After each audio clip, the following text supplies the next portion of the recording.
Good evening everyone. तो जैसे कि आप सभी को पता है, हम यहाँ पे दे रहे हैं ऑनलाइन क्लासेस। किस क्लास के लिए? तो वो है 10th क्लास के लिए। किस सब्जेक्ट की? तो वो है मैथ की, जिसमें हमने आपके 6 चैप्टर को पढ़ना स्टार्ट कर दिया था। और क्योंकि अभी थोड़ा मतलब हमारे पास टाइम ज्यादा है, तो हम क्या करेंगे, हम साथ में फिर से 6 चैप्टर को रिवाइज करते हुए चलेंगे। बुक के क्वेश्चन भी रिवाइज करते हुए चलेंगे। पहले हम कर लेते हैं चैप्टर नंबर 4 का क्वेश्चन। मतलब हम तो क्या, आप ही करोगे उसको, ठीक है? ट्राई करना। ये वाला क्वेश्चन करो। Question number 9।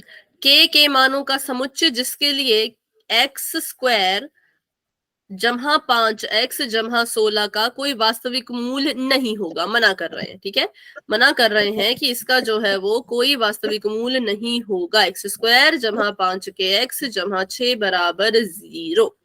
इस समीकरण के लिए k की वैल्यू निकालो कि इसके जो मूल निकल के आए वो वास्तविक ना हो। ऑप्शन आपको दे रखे हैं। इस क्वेश्चन को फटाफट से सॉल्व कीजिए। कुछ नहीं करना भाई, विविक्तर निकालना है। अगर कोई वास्तविक मूल नहीं है तो विविक्तर कैसा होगा? बताओ, कैसा होगा विविक्तर अगर कोई वास्तविक मूल नहीं है तो? मैम डी से छोटा ना, 0 से छोटा।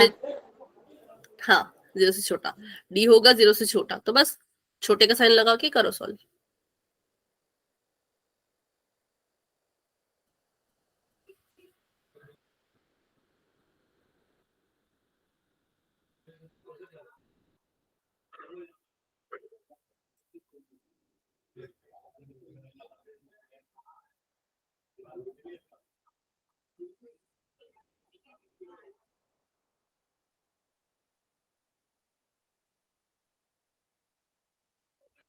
Good evening, good evening.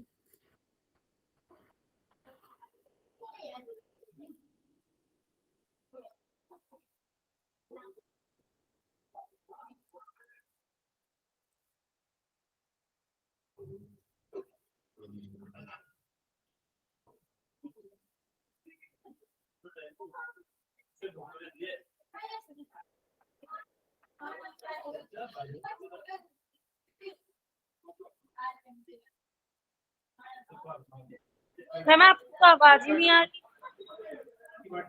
क्योंकि मैं कुछ बोल ही नहीं रही। मैंने आपको क्वेश्चन सॉल्व करने को दिया है ना, उसको सॉल्व करो। आंसर बताओ।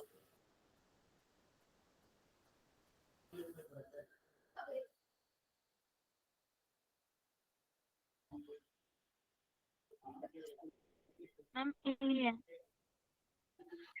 ना? Ma'am, option A. ए।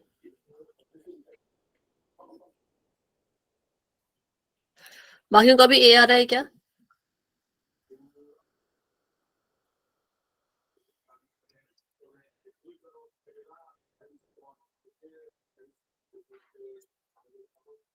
देखो जरा कितना आ रहा है।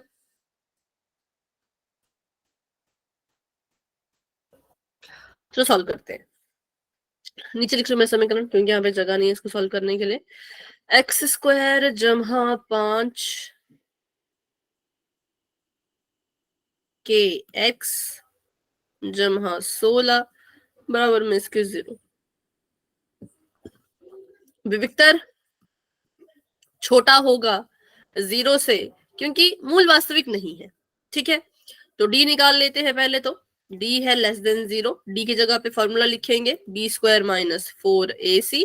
और अब बराबर का साइन नहीं लगेगा, साइन यही रहेगा लेस देन 0। ठीक है, अब b कितना है? b है 5k, तो हमने यहाँ पे 5k लिख दिया। b का स्क्वायर हो रहा है तो 5k का भी स्क्वायर करेंगे। माइनस का 4 गुणा में 1 गुणा में 16 बराबर नहीं लगेगा, ऐसे ही लगेगा लेस देन 0। इसके बाद क्या करते हैं, इसको लिखते हैं ऐसे। 5 का स्क्वायर करेंगे तो 5 5 हो जाएगा 25, और ये आ जाएगा 25k स्क्वायर, है ना? 25k की घात 2, माइनस का निशान, 16 चौके 64, और लेस देन का निशान 0। अब यहाँ पे इसको सॉल्व करो तो ये आ जाएगा 25k की घात 2 ऐसे का ऐसा, लेस देन का निशान, वहां चला गया 64, k स्क्वायर रह गया अकेला, वहां चला गया 64 बटे में 25। और यहाँ पर अगर हम k का मान निकालें तो ये चले जाएंगे वर्गमूल के अंदर, आ जाएगा ऐसा 64 बटा 25। ठीक है, तो यहां से मुझे बताओ k के कितने मान आएंगे?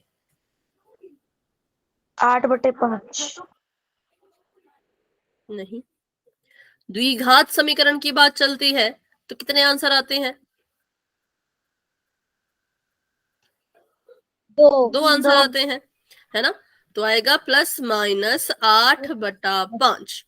अब इस यहाँ पे जो साइन लगा है ये कैसा लगेगा, तो देखो माइनस वाला होता है के से छोटा और प्लस वाला होता है के से बड़ा, तो इसको हम ऐसे लिखेंगे कि k इज लेस देन 8/5, कि k जो है वो छोटा होना चाहिए 8/5 से, लेकिन k जो है वो बड़ा होना चाहिए -8/5 से। देखो छोटा k बड़ा होना चाहिए -8/5 से और छोटा होना चाहिए 8/5 से। सभी को समझ आया? माइनस से बड़ा और इससे छोटा, तभी जो है जब आप इसके मूल निकालोगे तो वो वास्तविक नहीं होंगे। आपका जो डी निकल के आएगा वो हमेशा 0 के बराबर आएगा। कब? जब k इससे बड़ा होगा और इससे छोटा होगा। बताओ यहां तक बात समझ आई? बराबर का निशान नहीं आएगा। जो आपने ऑप्शन नंबर ए बोला ना, ऑप्शन नंबर ए नहीं हो सकता क्योंकि उसमें बराबर का निशान है। डी के साथ बराबर का निशान नहीं है ना, तो इसलिए बराबर का निशान नहीं आएगा। देखो यहाँ पे दो निशान है ना, एक ऐसा है फिर एक ऐसा है, तो दो निशान है, नहीं आएगा ये। यहाँ पे भी बराबर के निशान थे तो ये भी नहीं आ सकता। ये होता है less than greater than equal to, तो ऐसा नहीं हो पाएगा। इसलिए ऑप्शन नंबर सी जो है वो इसका करेक्ट आंसर होगा। ठीक है, कि जमा वाले से छोटा माइनस वाले से बड़ा कौन होना चाहिए? हमारा के। तो ऐसे करना था इस क्वेश्चन को। अभी के लिए इसका अगर स्क्रीनशॉट लेना है तो ले लो, फिर हम बढ़ते हैं आगे। ऐसी साइन है ना, हाँ दोनों। ठीक है, करें आज की क्लास को शुरू फिर। चलो, तो हम प्रमेय 6.4 पर जो कि बहुत ही सिंपल सी प्रमेय थी, उस प्रमेय ने कहा कि अगर किसी त्रिभुज की तीनों भुजाओं का जो अनुपात है वो बराबर है, त्रिभुज की तीनों भुजाओं का जो, क्या हो गया? अब कुछ कह रहे हो मोहिनी? त्रिभुज की तीनों भुजाओं का जो अनुपात है वो अगर बराबर है तो उसमें लग जाता है S S S criteria, S S S कसौटी इसको हम कहते हैं। फिर हमने ये वाला क्वेश्चन किया था, तो ये वाला क्वेश्चन मैंने कहा था कि मैं आपको फिर से समझाऊंगी क्योंकि मुझे पता है कुछ बच्चों के मन में अभी भी डाउट है। तो सबसे पहले हमने इस आकृति को बिल्कुल ध्यान से देखा। हमें कहा कि इसमें कोण पी का मान ज्ञात करो। कोण पी जो है वो यहाँ पर था। देखो जो आपका ये समरूपता होती है ना, समरूपता कहती है कि मुझे आमाप से फर्क नहीं पड़ता, साइज जैसा मर्जी हो, बट मुझे आकार से फर्क पड़ता है कि इनका आकार कैसा है। तो अगर हम देखें ये वाला त्रिभुज ऐसे खड़ा है, ये वाला त्रिभुज कुछ अलग ही तरह से खड़ा है, तो ये हमने कहा कि इनका आकार ना थोड़ा सा डिफरेंट लग रहा है तो दोनों त्रिभुज, लेकिन फिर भी हमें इनका आकार थोड़ा सा अलग लग रहा है। तो हम क्या करेंगे? हम पहले तो इस त्रिभुज को खड़ा करेंगे क्योंकि ये लेटा हुआ है। अगर ध्यान से देखें तो इसका आधार तो यही है, लेकिन ये वाली भुजा ये क्या है? ये थोड़ा इधर उधर है, इसको हमें चेंज करना पड़ेगा। तो पहले हम क्या करेंगे? इस वाले त्रिभुज को थोड़ा सा बदलेंगे ताकि वो इसकी तरह दिखने लगे। ठीक है, तो हम पहले ये वाला त्रिभुज बना लेते हैं एबीसी। एबीसी तो ऐसे कैसे रहेगा, इस पर कोई भी फर्क नहीं पड़ेगा क्योंकि एबीसी बिल्कुल सीधा था। हमने किसको चेंज करना है? हमने पी क्यू आर को चेंज करना है। ये रहा एबीसी। ए बी 3.8 है, ए सी जो है वो 3√3 है और बीसी जो है वो 6 है। ठीक है, एक तो ये कारण है कि हम इसको क्यों उल्टा कर रहे हैं, क्योंकि हमें दिख रहा है कि कुछ अलग से है, और दूसरा ये भी कारण है कि अगर आप इसका अनुपात इससे निकालो और इसका अनुपात इससे निकालो तो शायद वो बराबर ना आए, है ना, क्योंकि दशमलव वाले का अनुपात वर्गमूल वाले से, वर्गमूल वाले का अनुपात दशमलव वाले से क्या पता सेम ना आए। तो इसलिए इस चीज से बचने के लिए हम क्या कर रहे हैं? इस चीज से बचने के लिए हम ऐसा इसको अपनी आकृति को मोड़ेंगे कि दशमलव वाले के साथ दशमलव वाले की जोड़ी बने, और दशमलव वाले के साथ दशमलव वाले की जोड़ी बने और वर्गमूल वाले के साथ वर्गमूल वाले की जोड़ी बने, जो कि आपको अभी दिख जाएगी जब मैं इस त्रिभुज को मोड़ूंगी। ठीक है, तो इसको मोड़ते हैं, इसको हम मोड़ रहे हैं अभी। आधार इसका पी क्यू है तो आधार पी क्यू ही रहेगा। ये वाली रेखा ऐसी, ये वाली रेखा ऐसी। ठीक है, अब इसको मैंने मोड़ दिया है तो ये हमारा, मैंने कहा आधार रहेगा पी क्यू ही, तो इसको मैंने पी क्यू रहने दिया। और इधर ma'am Q R P Q P हो गई। हाँ नहीं, एक मिनट, आर क्यू इधर था, आर पी इधर आएगा, आर क्यू इधर आएगा। अच्छा ऐसे होगा, है ना, आर क्यू ऐसे, ऐसे कह रहे हो ना, मैम आर क्यू और यहाँ पर पी, ऐसा हो जाएगा ये। ठीक है, तो अब देखो जरा आर क्यू की वैल्यू कितनी है 7.6, तो 7.6 यहाँ आ गया। आरपी की वैल्यू कितनी है 6 वर्गमूल 3, तो 6 वर्गमूल 3 यहाँ आ गया। क्यूपी की वैल्यू कितनी है 12, तो 12 यहाँ आ गया। अब अगर इसको ध्यान से देखो तो अब इनकी जोड़ी बढ़िया बन रही है। अब जो संगत भुजाएं हैं वो बिल्कुल अच्छे यहाँ पे बन रही हैं।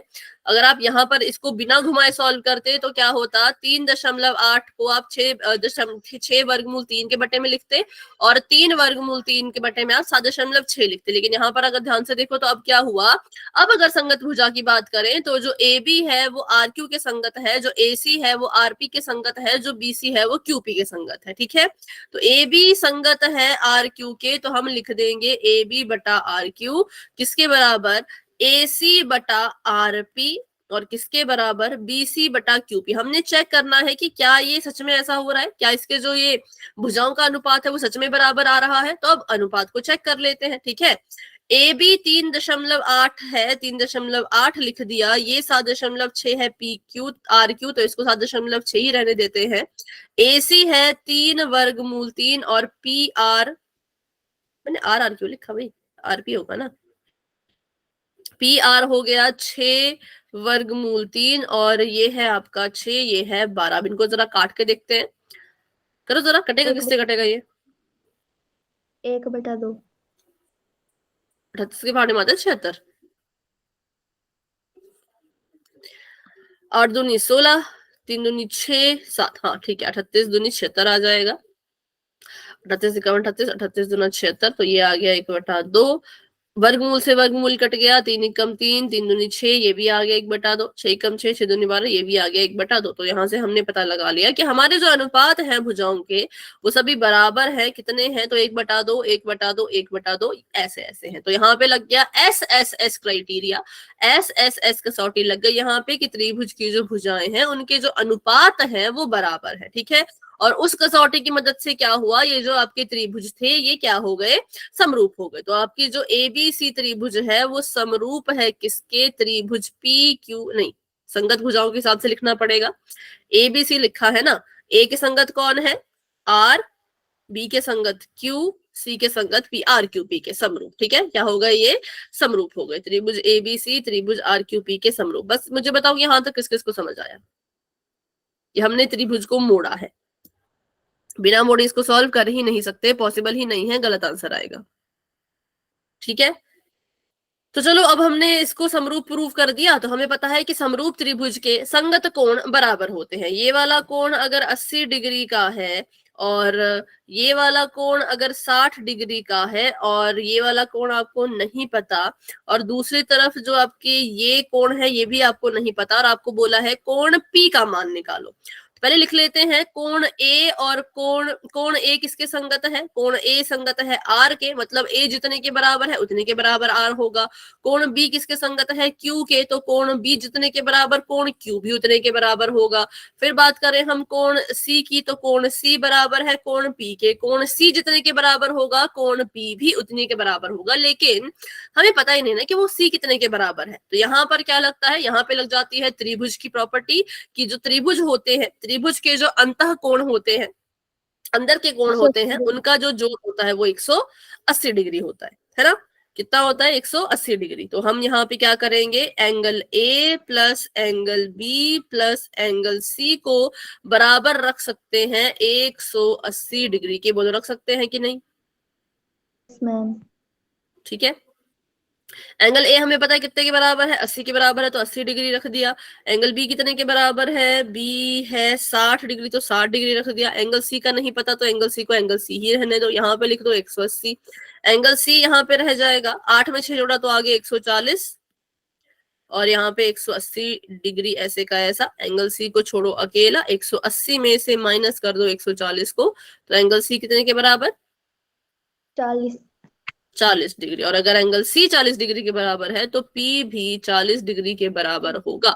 आर हो जाएगा 80 के बराबर, क्यू हो जाएगा 60 डिग्री के बराबर और पी हो जाएगा 40 डिग्री के बराबर। तो बताओ, ये हमसे पूछा था कि एंगल पी कितने के बराबर है। तो इस क्वेश्चन में किसी को कोई डाउट है कहीं पर भी तो फटाफट से पूछो, क्योंकि पोल में ऐसा क्वेश्चन आने वाला है। कर पाओगे पोल में ऐसे क्वेश्चन को? Yes ma'am. और पोल में मुझे नहीं पता कि आपको घुमाने की जरूरत पड़ेगी कि नहीं, बिना घुमाए अगर हो जाए तो बिना घुमाए कर लेना, लेकिन अगर आपको लगता है कि भाई घुमाना पड़ेगा तो फिर घुमा देना, ठीक है। और घुमाना बिल्कुल अच्छे से है, जल्दबाजी में गलत नहीं करना है। तो मुझे लग रहा है इसमें घुमाने की जरूरत वैसे शायद नहीं है, ऐसा मुझे लग रहा है, बाकी आप देख लेना अपने हिसाब से, ठीक है। चलो तो अभी के लिए करते हैं चैट को ऑफ, बढ़ते हैं अपने क्वेश्चन की तरफ। क्वेश्चन आपके सामने ये रहा, आपको आकृति दिख रही होगी अच्छे से। इस आकृति को देखो और बताओ कि एंगल आर कितने के बराबर, मतलब ये ऊपर बैठा है ना एंगल, ये कितने के बराबर, ये आपने बताना है, ठीक है। पहले तो इसको समरूप प्रूव करो, मतलब चेक करो कि ये समरूप है भी कि नहीं, पहले वो चेक करो जैसे हमने अभी किया ना, वैसे पहले इसको चेक करो और उसके बाद फिर आपको आपका आंसर मिल जाएगा। जिसको जिसका आंसर मिल गया वो उसको पोल में जाके दे देना।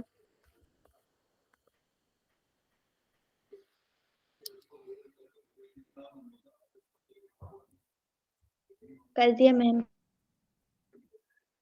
ठीक है, आराम से करो, जल्दी किस बात की, वही गलत शलत कर रहे हो बिल्कुल।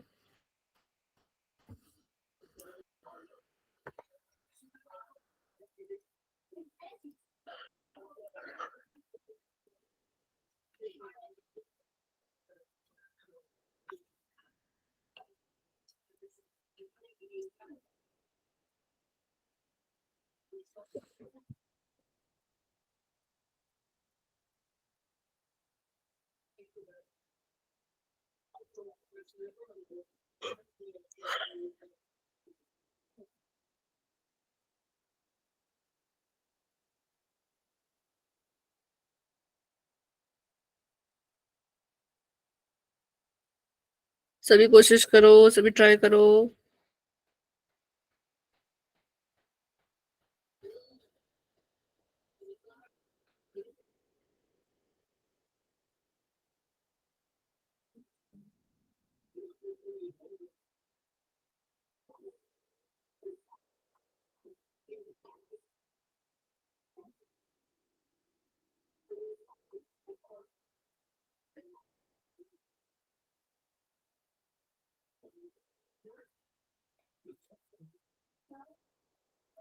ठीक है, क्लास में हमारे पास अभी हैं 25 नहीं 28 बच्चे, 28 में 17 बच्चों के आंसर आ चुके हैं, 18 बच्चों के आंसर आ चुके हैं, बाकी बच्चे भी ट्राई कीजिए।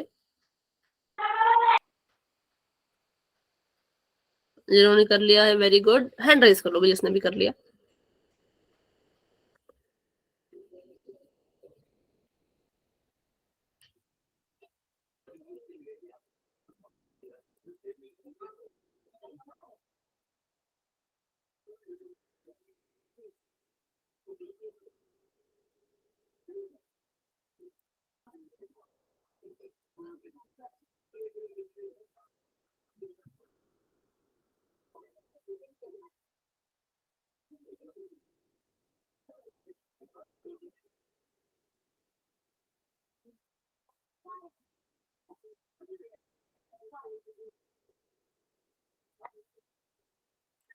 तो 24 बच्चों के आंसर आ चुके हैं, वेरी गुड, बाकी बच्चे भी कोशिश करो।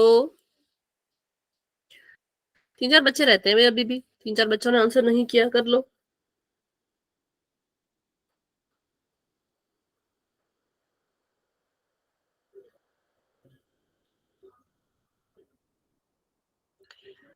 अभी भी इतने सारे गलत आंसर क्यों? जब मैंने कहा इसको घुमाने की जरूरत ही नहीं है तब भी गलत कर रहे हो। इतने आसान आसान क्वेश्चन गलत करोगे तो एग्जाम में कैसे कर पाओगे इस चैप्टर के क्वेश्चन? अभी भी 8-9 बच्चों ने गलत कर रखा है,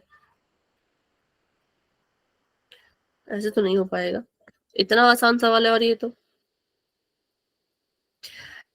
क्या कोई है जो इस क्वेश्चन को अभी भी सॉल्व कर रहा है, जिसको थोड़ा सा और समय चाहिए? नहीं है तो कर रही हूँ मैं 10 सेकेंड्स का वेट, फिर बढ़ते हैं आगे।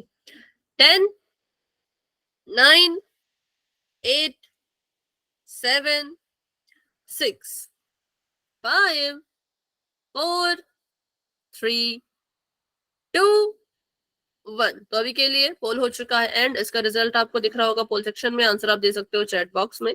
तो इसको पहले तो देखो सॉल्व करते हैं। सबसे पहले हमने यही पता करना है कि ये जो हमारी चीज है ये समरूप है कि नहीं, पहले तो ये प्रूव करना पड़ेगा, क्योंकि हम बिना समरूप कहे इसको समरूपता अगर प्रूव नहीं करोगे इसकी, तो आप इसमें कुछ भी रूल नहीं लगा सकते, ठीक है। तो कोई भी संगत पार्ट बराबर नहीं हो सकता। सबसे पहले मुझे बताओ, क्या इस वाले त्रिभुज को घुमाने की जरूरत थी, हाँ या ना? क्या हो गया? No ma'am. नहीं थी, बिल्कुल नहीं थी, क्योंकि देखो ना, जो संगत भुजाएं हैं, मतलब कि जो ए बी है वो किसके संगत है, आर पी के।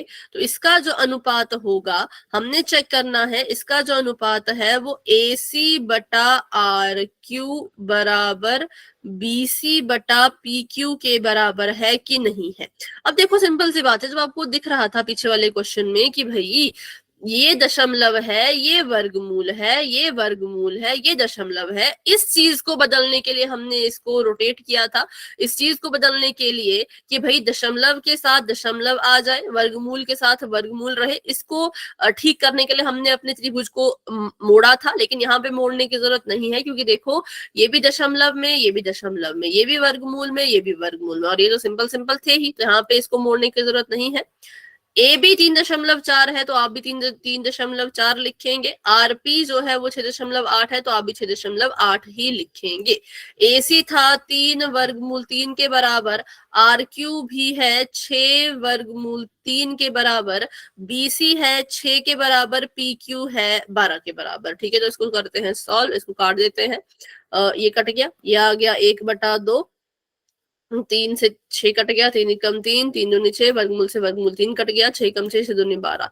तो इनको कट कटा के जो भी आंसर आया वो 1/2 आया तीनों में ही। तो यहाँ पे कसौटी लग जाएगी, एस एस एस कसौटी। सबसे पहले आपको ये कसौटी लगानी है, उसके बाद ही आगे क्वेश्चन सॉल्व करोगे। अगर आप इसमें कोई कसौटी नहीं लगा पाए तो आप इसका आंसर दे नहीं सकते। आपको पहले प्रूव करना है कि ये जो आपके त्रिभुज हैं ये समरूप है। तो हमारा जो त्रिभुज है ए बी सी नाम का, वो समरूप है त्रिभुज पी क्यू आर नाम से, ठीक है। पी क्यू आर कहें कि पी आर, नहीं, आर पी क्यू। समरूप जब लिखते हैं तो आपने इसको संगत के हिसाब से लिखना है। ए बी सी किसके संगत है, तो आर पी क्यू के। अब आर पी क्यू लिखा तो देखो जरा, आपसे कोण आर के बारे में पूछ रखा है, तो कोण आर, अगर ये दोनों समरूप त्रिभुज हैं तो बताओ कोण ए किसके संगत होगा, कोण ए किसके संगत होगा, कोण आर के। और कोण क्यू किसके संगत होगा, कोण क्यू सी के। कोण सी के। और कोण बी किसके संगत होगा, पी। कोण पी के, ठीक है। तो हमने कहा कि क्योंकि ये त्रिभुज समरूप है और समरूप त्रिभुज के जो संगत कोण होते हैं वो बराबर होते हैं, इसलिए अगर ये समरूप है और इसके संगत कोण बराबर है तो आर की वैल्यू कितनी आएगी,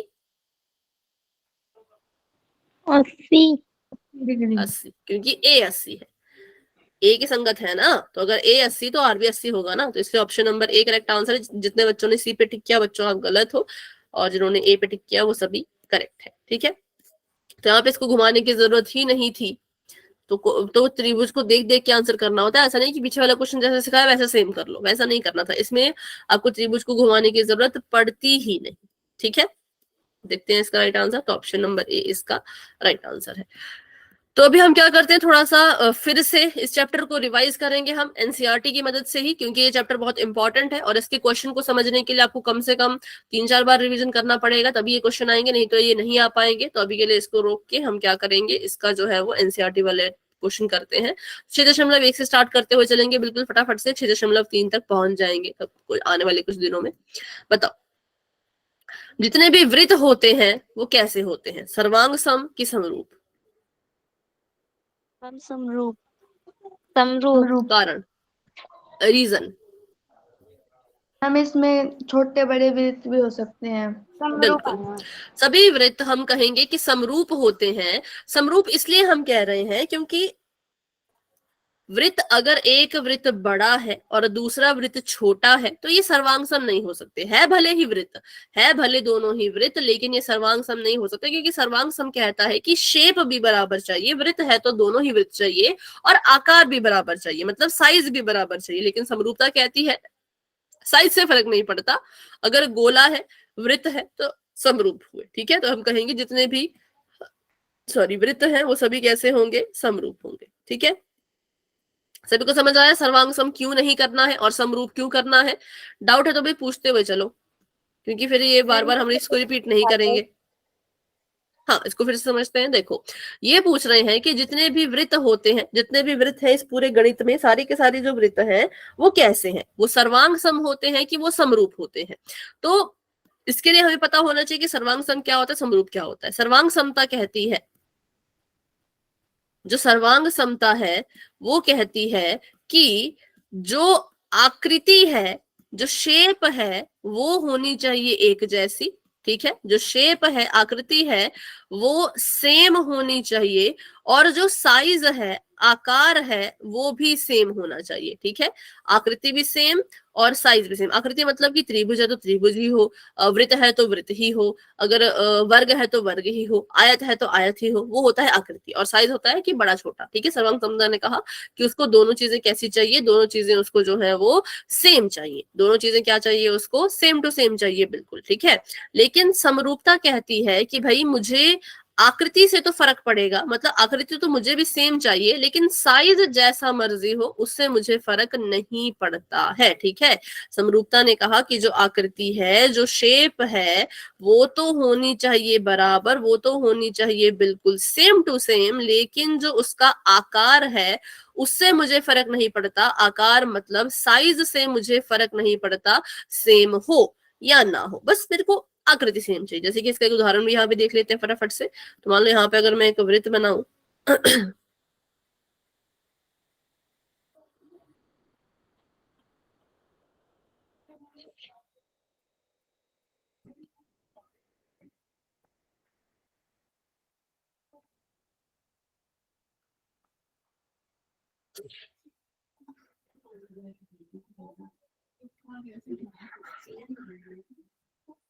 तो अभी बड़ा बन गया कुछ, रुको छोटा करते हैं थोड़ा।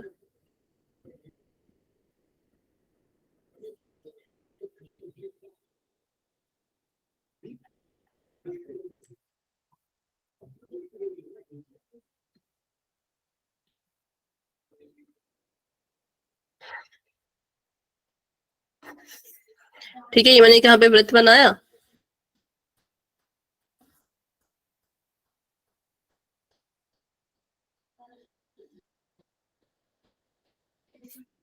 और ये ऊपर आ गया।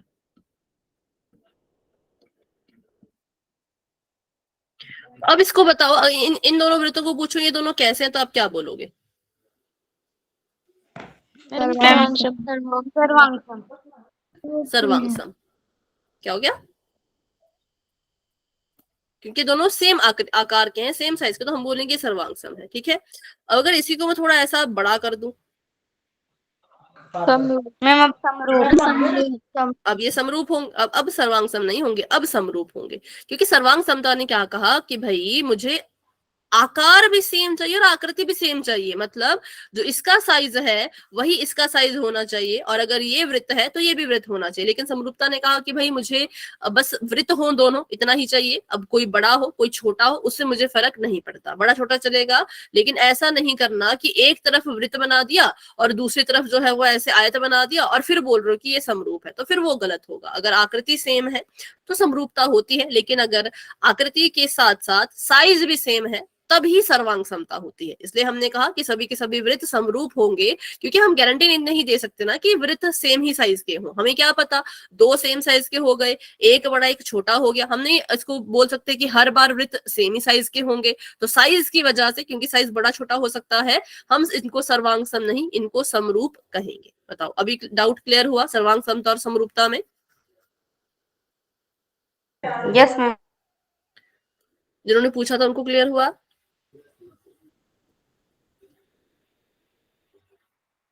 चलो तो फिर आगे बढ़ते हैं। सभी वर्ग कैसे होते हैं, सर्वांग सम या समरूप? समरूप। ठीक है,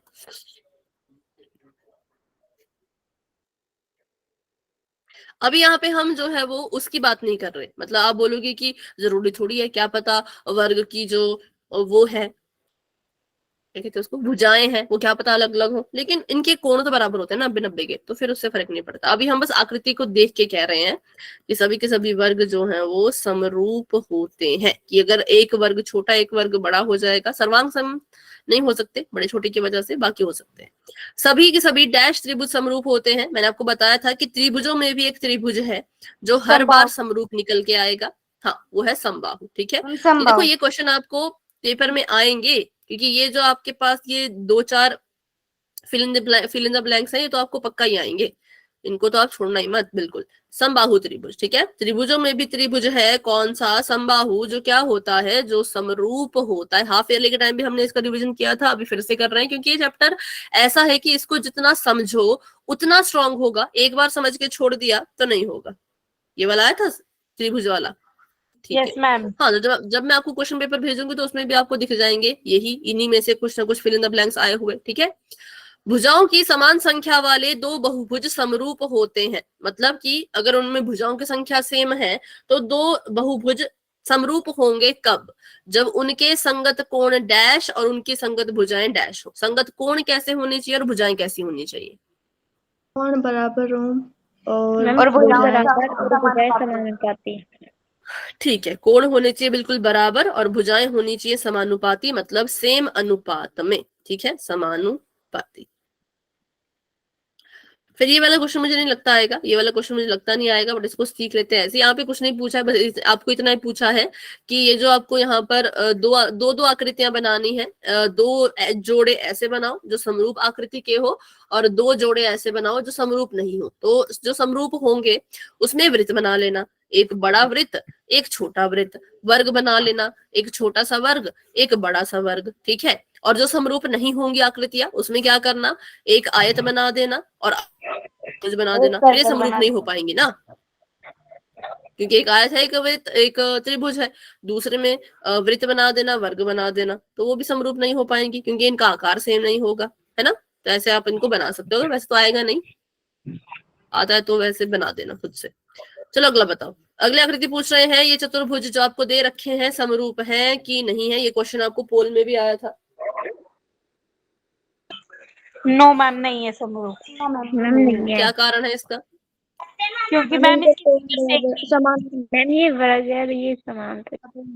इनसे यस मैम, ये समांतर चतुर्भुज है। 90 हाँ। डिग्री है और एक के 90 डिग्री से बिल्कुल। कम हो सकते हैं। इसके कोण 90 डिग्री के, मतलब ये वर्ग था, और आपने ठीक कहा कि ये क्या था, समांतर चतुर्भुज। समांतर चतुर्भुज के कितने कोण होते हैं, कैसे, उनके 90 डिग्री नहीं होते, ठीक है। तो बस इसमें ये था कि कोण फर्क है, कोण में फर्क है, क्योंकि हमने पढ़ा ना कि संगत कोण बराबर होने चाहिए। संगत कोण कैसे हो, बराबर हो, भुजाएं समानुपाती हो, तो भुजाएं तो इसमें समानुपाती हैं। ये 1.5 है, ये 3 है, 1.5-3 करोगे तो सभी का अनुपात बराबर ही आएगा, लेकिन कोण बराबर नहीं है। इसके 90-90 के हैं और इसके 90 से कम है, 90 से ज्यादा भी नहीं हो सकता, और 90 तो हो ही नहीं सकता, क्योंकि अगर 90 होता तो यहाँ पे ऐसा जैसे यहाँ पे बनाया ना वैसा यहाँ पे भी बना होता, ठीक है। तो छोटी छोटी चीजें इसमें जो अपने ध्यान में रखनी है। फिर हमने त्रिभुजों की समरूपता पढ़ ली थी अच्छे से, हमने जो है वो इसमें थेल्स प्रमेय था उसको भी पढ़ लिया था। तो ये है आपकी थेल्स प्रमेय, प्रमेय 6.1, जिसका नाम थेल्स प्रमेय है, जिसको आधारभूत समानुपातिका प्रमेय या फिर बेसिक प्रोपोर्शनैलिटी थ्योरम भी कहते हैं। फिर उसके बाद इसका हमने प्रूफ भी जो है वो अच्छे से सीख लिया था, इसका रिवर्स भी हमने सीख लिया था, सब कुछ हमने कर लिया था, है ना। तो देखो यहाँ ये था वो वाला एग्जाम्पल जो आपको शायद हमने करवाया था, ये वाला, तो ये पेपर में आ सकता है। ये वो वाला एग्जाम्पल है जिसमें आपको +1 वाला बताया था ना कि AD बटा AB को AE बटा AC के बराबर करके बताओ। तो आपकी बुक में ही ये उदाहरण है, इसको आपने खुद से भी देखना है और इसको भी सीखना है, क्योंकि कभी कभी क्या होता है उदाहरण से भी क्वेश्चन एग्जामिनर डाल देता है। वैसे तो कोशिश करते हैं कि बुक के क्वेश्चन डालें, लेकिन अगर बुक के क्वेश्चन में उनको कुछ ढंग का क्वेश्चन नहीं दिखता तो फिर वो उदाहरण के क्वेश्चन भी डाल देते हैं, ठीक है। तो चलिए अभी करते हैं हम 6.2। ये क्वेश्चन आप ही करके बताओगे, ये मैं नहीं बताऊंगी, क्योंकि ये क्वेश्चन तो हमने इतने सारे कर लिए, अब तो आपको ये खुद से आने चाहिए। चलो पहला क्वेश्चन मुझे करके बताओ, फिर मुझे अपनी नोटबुक चेक करवाना। अगर आपको ये वाली चीज आपको दे रखी है ना, इसलिए आप इस क्वेश्चन को सॉल्व कर पाओगे। अगर आपको ये चीज नहीं दी होती तो क्वेश्चन भी सॉल्व नहीं हो पाता, ये ध्यान में रखना। अगर आपको बोला है कि DE BC के समांतर है तब सॉल्व कर पाओगे, लेकिन अगर समांतर ही नहीं दिया तो फिर सॉल्व नहीं होता। चलो इसी ज्ञात करो कितना है। कॉपी पे सॉल्व करना है, अपनी नोटबुक से देख के या कुछ करके वैसे नहीं करना है। रिवीजन सोचो रिवीजन है, या सोचो आपका टेस्ट हो रहा है, टेस्ट में आपको एकदम से क्वेश्चन आ गया कैसे करते, तो वैसे करो और नोटबुक दिखाओ। चीटिंग बीटिंग करने की जरूरत नहीं है, चीटिंग करोगे तो भाई आपका ही घाटा है, सिंपल सी बात है। खुद से प्रैक्टिस करोगे तो प्रैक्टिस हो जाएगी, रिवीजन हो जाएगा, लेकिन अभी भी चीटिंग करने का सोचोगे तो फिर तो नहीं हो पाएगा, है ना। तो कोशिश करो खुद। बिल्कुल सिंपल सवाल है, पहला क्वेश्चन का पहला पार्ट। मैम 1+ करना है ना इसमें? ये वो वाला नहीं है, इसमें तो आपको वो करना है अनुपात। अगर डीई बीसी के समांतर है तो ये क्या करेगी, ए बी और ए सी को समान अनुपात में बांटेगी। मतलब एडी बटा डीबी बराबर है ए बटा ईसी के, वैसे वाला समझ काम। गई। ओके हाँ भाई, रूपा आपने हैंड रेज किया, नोटबुक दिखाओ अपनी, अगर आपने कर लिया है तो।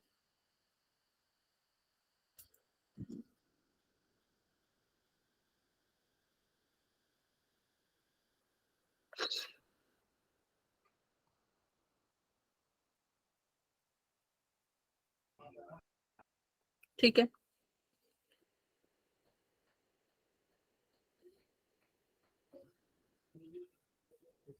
तो रूपा अंधेरा है काफी, लाइट है? Ma'am 1 minute. अच्छा ठीक है ठीक है।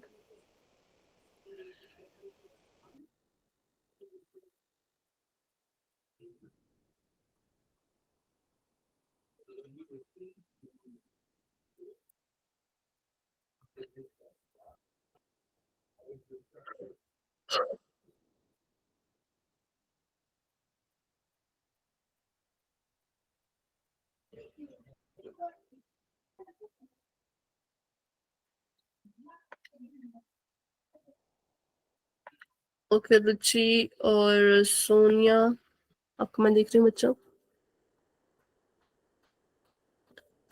ठीक है, आप दोनों का ठीक है, आपका भी ठीक है।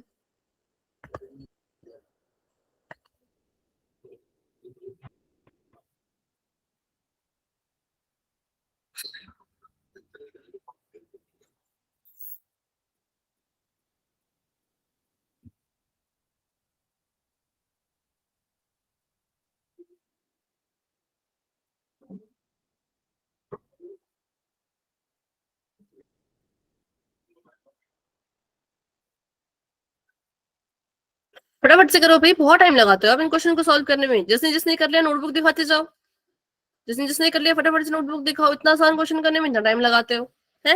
मैम दूसरा भी करना है? नहीं, पहला वाला करके बाकी बच्चों को बोल रही हूँ दिखाने को। हाँ आप दूसरा करो, जिसने पहला कर लिया वो दूसरा करो।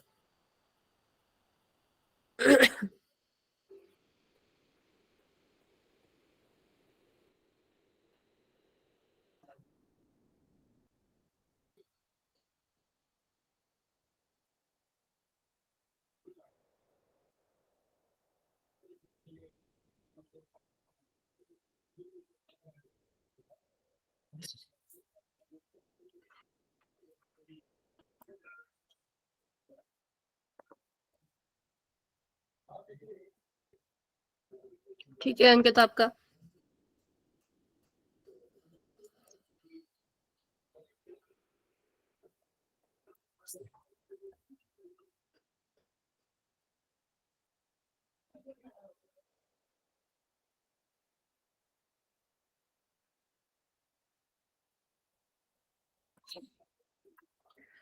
ठीक है, तो मैं पहला वाला पार्ट सॉल्व कर रही हूँ क्योंकि अभी बहुत से बच्चों ने उसको सॉल्व भी नहीं किया है। देखो सबसे पहली चीज तो आपको ये पता होना चाहिए कि थ्योरम को लगाना कैसे। बहुत से बच्चों, मुझे लग रहा है अभी इसी में कंफ्यूज है कि थ्योरम कैसे लगाएं।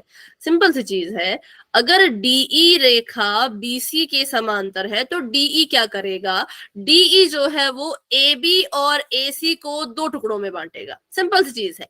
ये डीई क्या करेगा, ये जो आपका ए बी है और आपका जो ये ए सी है, इसको दो हिस्सों में बांटेगा, दो टुकड़ों में बांटेगा।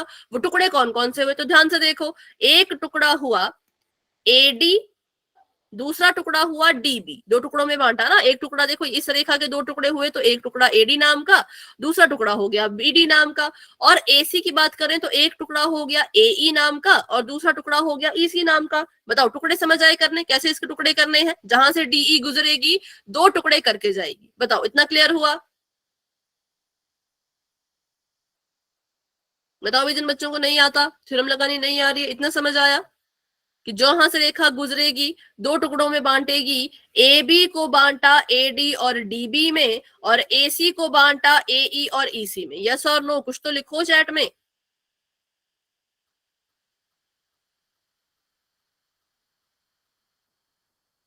ठीक है, अब हमने क्या करना है, ये जो दो टुकड़े इसने किए उन टुकड़ों को एक दूसरे के बटे में लिखना है। जैसे कि एडी के बटे में लिखेंगे डीबी, ए बी के टुकड़े हुए ना, तो ए बी के जो दो टुकड़े हुए उनको एक दूसरे के बटे में लिखो, बीच में बराबर का निशान लगाओ और दूसरी रेखा के जो दो टुकड़े हुए उनको भी ऐसे बटे में लिखो। तो मैंने लिख दिया कि जो ए डी बटा डी बी है वो बराबर है ए ई बटा ई सी के। क्यों मैंने ऐसा लिखा, क्यों मैंने इनको बराबर लिखा? क्योंकि मुझे ये कह रहे हैं कि डीई बीसी के समांतर है, और अगर डीई बीसी के समांतर है तो डीई ए बी और ए सी को ऐसे दो टुकड़ों में बांटेगी कि उनका जो अनुपात होगा वो समान होगा। तो ये है वो अनुपात और ये समान होगा। ठीक है, अब इसको सॉल्व करते हैं। एडी की जगह पे 1.5 है, लिख दिया। डीबी की जगह पे 3 है, लिख दिया।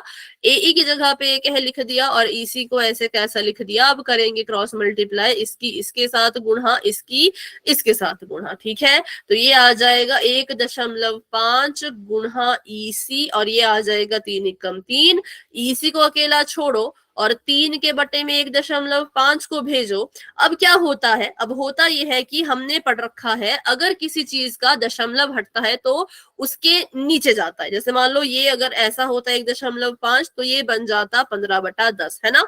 लेकिन अब ये तो खुद ही बटे में बैठा है, जिसका दशमलव हटाना था वो चीज खुद ही बटे में लिखी है। तो हम क्या करते हैं, अगर दशमलव वाली चीज बटे में हो और हमें उसका दशमलव हटाना हो तो हम उसकी हटाई गई चीज को ऊपर भेज देते हैं। ठीक है, जैसे यहाँ पे 1.5 था, मैंने इसको 15/10 लिखा, 10 इसके नीचे भेजा, लेकिन यहाँ पे ये खुद ही बटे के नीचे है। तो हम क्या करेंगे, इस 10 को बटे के ऊपर भेज देंगे। किस किस को ये चीज समझ आई कि मैंने बटे के ऊपर भेज दिया? क्लियर है? अब इसको सॉल्व करो, काट दो। 3 एकम 3, 3 5 15, 5 एकम 5, 5 दूनी 10। तो ईसी कितने के बराबर आ गया? ईसी बराबर आ गया 2 सेंटीमीटर के। अब मेरे को हैरानी इस बात की हो रही है कि ये क्वेश्चन आपने स्कूल में किया होगा, ये क्वेश्चन हमने हाफ ईयरली के एग्जाम में किया था, सेट जब उसका रिवीजन कर रहे थे तब किया था ये क्वेश्चन। इसी तरह के कितने सारे क्वेश्चन हमने अभी किए, अभी 6 चैप्टर की क्लास में, फिर भी सिर्फ 2-3 बच्चों ने अपना आंसर दिखाया, बाकी किसी ने नहीं दिखाया। तो आपको क्यों इनमें दिक्कत आ रही है, क्या दिक्कत आ रही है सॉल्व करने में? पूछो, क्या वहां पे आपको समझ नहीं आता, क्या समझ नहीं आता कि क्या करना है? कोई डाउट है तो पूछो। आलस छोड़ो ना, अगर आप इस आलस में हो कि भाई हमें नहीं करना, हमें जो है वो कॉपी नहीं खोलनी, सॉल्व नहीं करना, तो फिर वो तो छोड़ना पड़ेगा ना, उसके बिना तो कुछ नहीं हो सकता। ठीक है, कॉपी दिखाओ अगर सॉल्व कर रहे हो तो। चलिए अगला कीजिए। अब ये वाला क्वेश्चन करके बताओ, सेकंड पार्ट इसका। इस क्वेश्चन में एडी निकालना है। इस क्वेश्चन में आपने एडी का मान निकालना है। आपको डीबी दिया है, एई दिया है, ईसी दिया है, आपने एडी निकालना है। जो भी एडी निकाल देगा अपनी नोटबुक अच्छा पहले से कैमरा ऑन करती है भाई। ओके प्रियंका एंड अंकित, आप दोनों का मैं देख रही हूँ।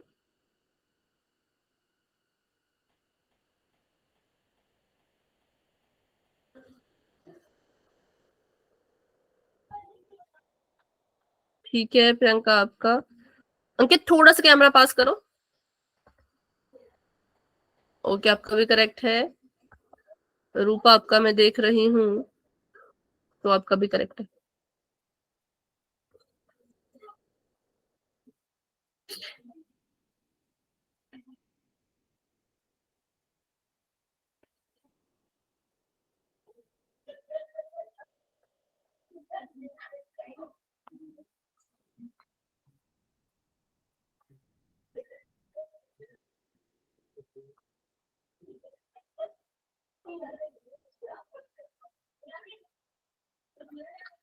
ठीक है, संस्कार पेन नहीं चल रहा, देना। माइक ऑफ रखो सोनिया। तनु आपका मैं देख रही हूँ, थोड़ा सा नीचे करो। आंसर कहाँ पे लिखा है? ठीक है, करेक्ट है।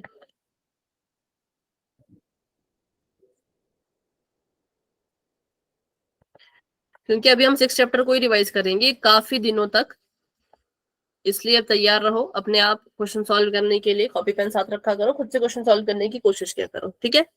ओके रुचि, आपका मैं देख रही हूँ।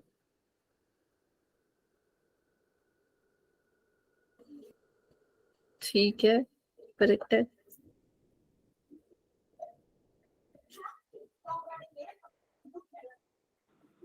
मैम हाँ बोलो। मैम मैंने पूरा क्वेश्चन तो कर लिया पर नीचे से डाउट है। पूछो बेटा। मैम 1 मिनट देख।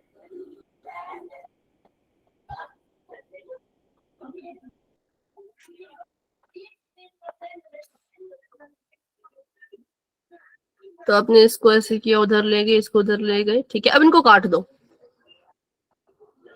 पहले तो इनका ये हटाओ, देखो दशमलव हटाओ। जो नीचे वाला दशमलव हट के आएगा उसको ऊपर भेजना, और जो ऊपर वाले का दशमलव हट के आएगा उसको नीचे भेजना, ठीक है। मतलब ऊपर जाएगा 10, नीचे आएगा 100। फिर 54 से 1296 को काटो। 54 से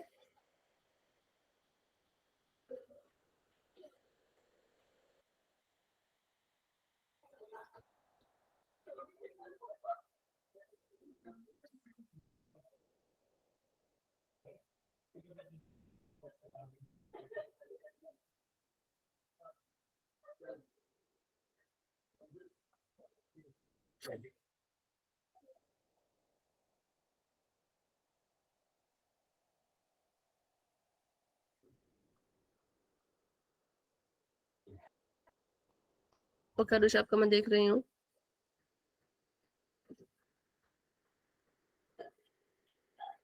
ठीक है रुचि।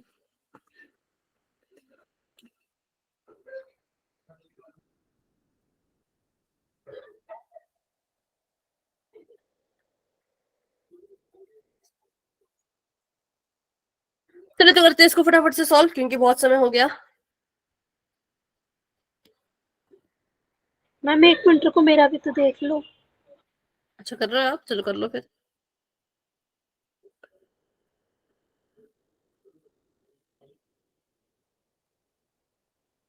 पर आपने इसके दशमलव नहीं हटाए सोनिया। मैम मैंने अभी दिखाया ही नहीं, दिखाऊंगी अभी, रुक जाओ 1 मिनट। बेटा एक और सोनिया है क्लास में।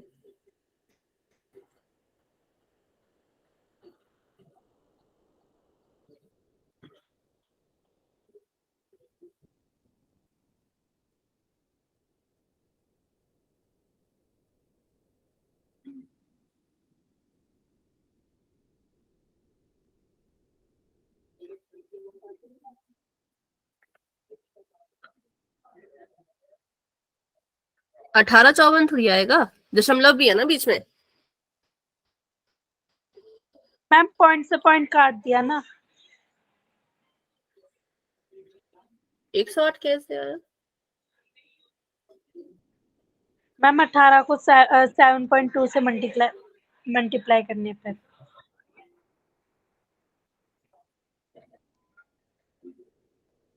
नहीं, अगर 18 को 7.2 से मल्टीप्लाई करोगे तो बिना पहले ना बिना दशमलव की करना होता है मल्टीप्लाई, तो 108 नहीं आएगा, और इसका आंसर 2 नहीं आएगा। ठीक है, मैम अभी क्या देखना है है? यहाँ पे जो आपने गलती की है। हाँ अभी स्क्रीन पे देखना तो आपको समझ आएगा कहाँ पे गड़बड़ हुई, ठीक है। ठीक है, अभी स्क्रीन पे देखना। तो यहाँ पे भी वही चीज हुई। डीई जो हमें बोला था कि समांतर है बीसी के, तो हमने क्या किया, हमने लिख दिया कि एडी बटा डीबी किसके बराबर है, एई बटा ईसी। ठीक है, एडी को तो हम एडी ही लिखेंगे, और डीबी को हम लिखेंगे 7.2। ठीक है, इसको हम बोलेंगे 7.2। बराबर में एई कितना दे रखा है, 1.8, और ईसी कितना दे रखा है, 5.4। ठीक है, अब इसको सॉल्व करने के लिए वही क्रॉस मल्टीप्लाई करो, इसको उधर भेजो, इसको इधर भेजो, ठीक है। तो बीच में बराबर रखना है। जैसे सोनिया आपने क्या किया था, आपने ऐसे क्रॉस लगा दिया था, बराबर नहीं लगाया था, बीच में बराबर का निशान रखना है। बराबर का निशान जरूरी है, क्रॉस लगाओ चाहे ना लगाओ, ठीक है। तो अगर आपने क्या किया था, आपने इसको हटा के आपने सीधा ऐसे क्रॉस कर दिया था, वो नहीं करना, ठीक है।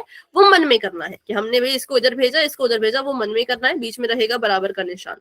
एडी के पास चला जाएगा 5.4 और 1.8 के पास चला जाएगा 7.2। अब इनकी गुणा करते हैं। पहले तो भाई एडी तो इससे गुणा हो नहीं सकता 5.4 से, तो इनको तो गुणा नहीं कर पाएंगे।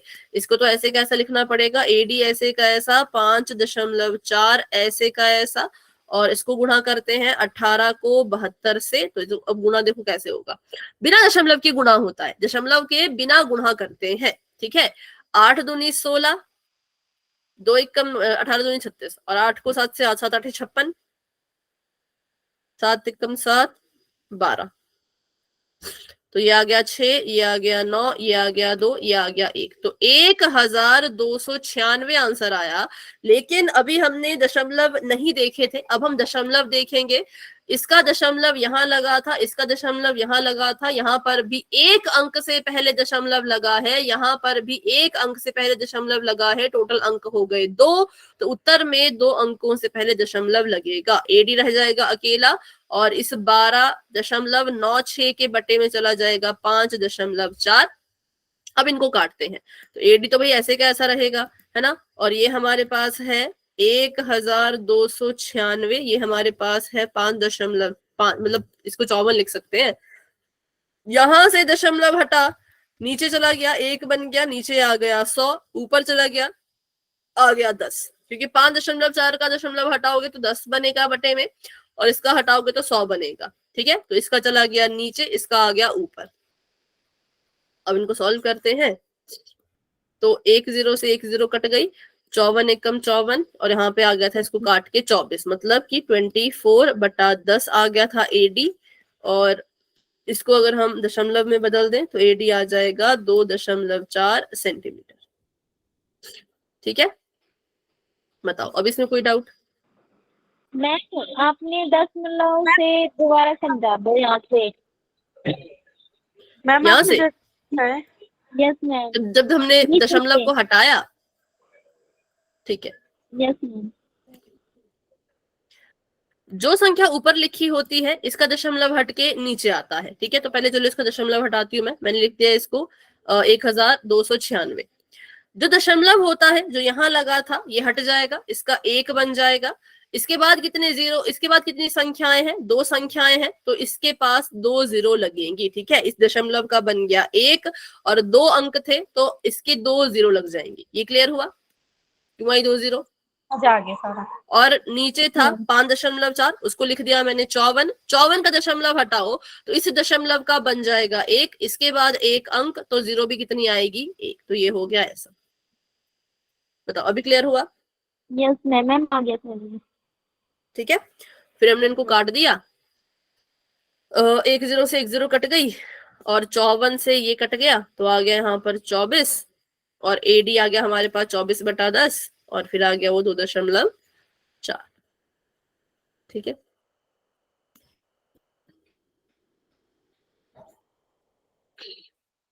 ये पहला क्वेश्चन हो गया इसका कंप्लीट। अब दूसरा क्वेश्चन वैसे आसान है, दूसरे क्वेश्चन का फर्स्ट पार्ट कर लेते हैं। अभी है हमारे पास 6 मिनट, क्योंकि ये क्वेश्चन आपको पेपर में आएंगे, कुछ भी कहीं से भी आ सकता है, ठीक है। अब देखो अभी तक आपको अब वो चीज आ गई कि आपको ऊपर कहा था, ऊपर वाले क्वेश्चन में आपको बोला था कि भाई देखो जो ये ईडी है, डीई है, वो समांतर है बीसी के, ये आपको बोला गया था। लेकिन यहाँ पर ये पूछ रहे हैं कि आपको त्रिभुज दे रखा है, उस त्रिभुज में जो है वो ऐसी ऐसी रेखाएं, सब कुछ आपको कह रखा है, और फिर बोल रहे हैं ये कि पता करो EF QR के समांतर है कि नहीं। तो पहले बनाते हैं त्रिभुज, त्रिभुज का नाम है PQR, ठीक है। त्रिभुज का नाम क्या है, PQR। तो लिख देते हैं यहाँ पर, ये है P, ये है Q, और ये है R, और यहाँ पर जो रेखा जा रही है उसका नाम क्या है, तो उसका नाम है, क्या नाम है उसका, EF, तो ये पूछ रहे हैं कि अब आप प्रूव करके बताओ बच्चों कि जो ई एफ है वो क्यू आर के समांतर है। मैम करे ये क्वेश्चन। हाँ बिल्कुल करना है, इसका फर्स्ट पार्ट करना है। आपको कहा है पीई 3.9 के बराबर, आपको कहा है ई क्यू 3 के बराबर, पी एफ 3.6 के बराबर और एफ आर 2.4 के बराबर। सबकी आपको वैल्यू दे रखी है। पूछा आपसे ये है कि क्या ये समांतर है एक दूसरे के, क्या ई एफ समांतर है क्यू आर के। पहले तो बताओ पता कैसे लगाओगे, कोई बताएगा माइक ऑन करके पूरा एक्सप्लेन करेगा कि पता कैसे चलता है। मैम अगर ये दोनों रेखाएं समांतर है तो इनके भुजाओं का अनुपात तो बराबर होंगे, अनुपात में होंगी भुजाएं, समानुपात में। बिल्कुल ठीक कहा कि अगर ई एफ क्यू आर के समांतर है तो जब आप अनुपात निकालोगे, मतलब जब आप अनुपात निकालोगे पी ई का ई क्यू के साथ और जब आप अनुपात निकालोगे पी एफ का एफ आर के साथ, तो ये दोनों की वैल्यू बराबर आनी चाहिए। अगर दोनों की वैल्यू बराबर आई तो हम कहेंगे ये समांतर है, लेकिन अगर दोनों की वैल्यू बराबर नहीं आई तो हम कहेंगे समांतर नहीं है। तो अभी आपने इसका अनुपात निकाला, बताओ बराबर आ रही है वैल्यू की नहीं? नो मैम, नहीं आ रही? नो ठीक है, मैम। चलो इसको सॉल्व करते हैं। मैंने वैल्यू लिख दी है, पीई 3.9 थी, 3.9 लिख दिया, पी ई क्यू 3 था लिख दिया, पी एफ 3.6 है लिख दिया और एफ आर 2.4 है, तो ये भी मैंने लिख दिया। ठीक है, अब इसको काट के देखते हैं तो ये आ जाएगा यहाँ पर 39/3 गुणा 10, क्योंकि मैंने इसका दशमलव हटाया तो बटे में 10 चला गया। ये आ जाएगा 36 और ये आ जाएगा 24। 36 का दशमलव हट के आएगा नीचे 10, 24 का दशमलव हट के जाएगा ऊपर 10, 10 से 10 कट गया, 24 और 36 को काटो और 39 और 30 को काटो, 13 से कट जाएगा, है ना? Yes ma'am. ये आ जाएगा 13 3 39। 13 से कैसे कटेगा? कुछ भी बोलते मैम रहते 3 से कट जाएगा। 3 से कटेगा? 13 से तो 13 से नहीं कटेगा ना, 3 से कटेगा ना। मैंने कहा 13 से कटे, हाँ जी हाँ जी, 3 से कट गया, 13 3 39, 10 से 30, ये कट जाएगा 12 से, 12 3 36, 12 दूनी 24। अब 13 और 10 तो कट नहीं सकता, तो एक तरफ आ रहा है 13/10, एक तरफ आ रहा है 3/2। हम कहेंगे इनकी वैल्यूज बराबर नहीं आई। अगर ये समान अनुपात में होते तो दोनों तरफ या तो 13/10 आता, दोनों तरफ या तो 3/2 आता, लेकिन ऐसा हुआ ही नहीं, दोनों तरफ अलग अलग वैल्यूज आई। तो बताओ इसको, इस पहले पार्ट में जो ई एफ है वो समांतर है क्यू आर के कि नहीं? मैम नहीं ठीक है, तो समांतर हम नहीं कहेंगे इसमें कि समांतर रेखाएं नहीं है। अगर समांतर होती तो अनुपात बराबर आता, अनुपात बराबर नहीं आया तो समांतर नहीं होगा। ठीक है,